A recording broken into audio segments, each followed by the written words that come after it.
Les boissons du Cameroun augmentent la capacité de production de son usine de Yaoundé, qui désormais va produire 35 000 bouteilles par heure.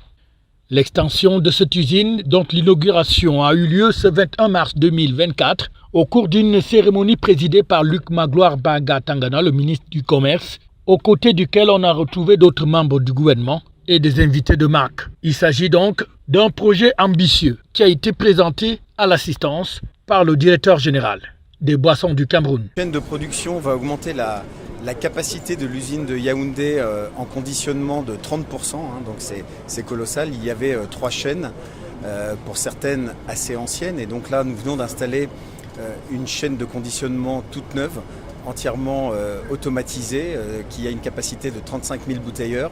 Donc je vous dis, c'est 30% de capacité supplémentaire, mais c'est surtout un outil extrêmement important, à la fois pour répondre au marché. Vous savez sans aucun doute qu'il y a d'énormes tensions et de ruptures aujourd'hui sur le marché, puisque la demande est forte et les sociétés brassicoles ont du mal à suivre la cadence, si je puis dire. Donc il était nécessaire d'augmenter la capacité de production. Et le deuxième volet, c'est le volet Guinness. Ça va nous permettre, d'ici la fin de l'année, d'être en mesure de produire la bière Guinness à Yaoundé. Donc il y a d'autres investissements qui s'accompagnent de cette chaîne, qui vont être mis en place dans les mois qui viennent, qui permettront de conditionner la bière Guinness, parce qu'aujourd'hui la bière Guinness n'est produite qu'au littoral et ça permettra de la produire à Yaoundé, et vous savez quelles sont les contraintes actuelles aujourd'hui de transport ou de distribution, donc il est extrêmement important d'étendre la production sur tout le territoire. Nous nous réjouissons de cet investissement. Pour certains, ils ont pu la visiter tout à l'heure lors de l'inauguration de cette extension d'usine. C'est extrêmement important pour nous, c'est important pour le Cameroun, c'est créateur d'emplois, ça va nous aider à consolider nos positions avec nos fournisseurs locaux.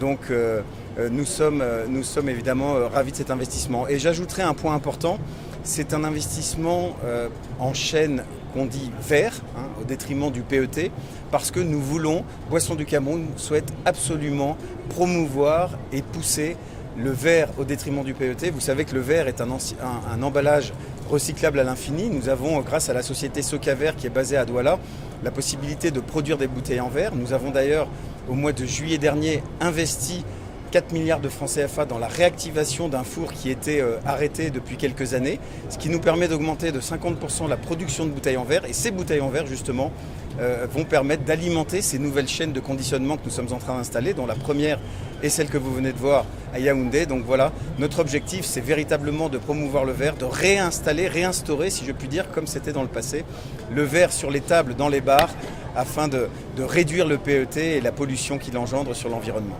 21 milliards de francs CFA, c'est le coût des travaux avec des équipements futuristes qui vont donc permettre à l'entreprise Les Boissons du Cameroun d'être toujours au top dans son domaine, avec de nombreux avantages, notamment sur l'environnement, pour la clientèle et pour le personnel qui voit donc ses conditions de travail et de vie s'améliorer.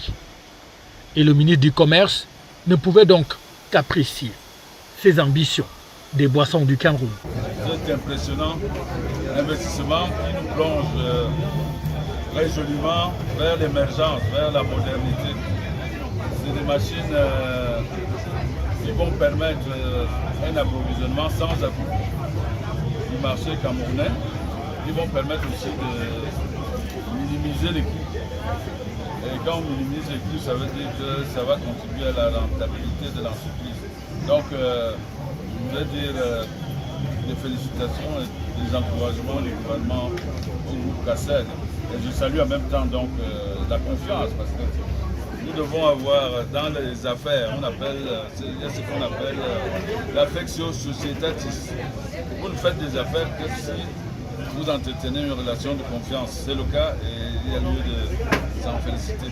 Entreprise citoyenne, les Boissons du Cameroun qui accompagne au quotidien sa clientèle avec la production d'une panoplie de produits qui sont tous très appréciés par les populations camerounaises.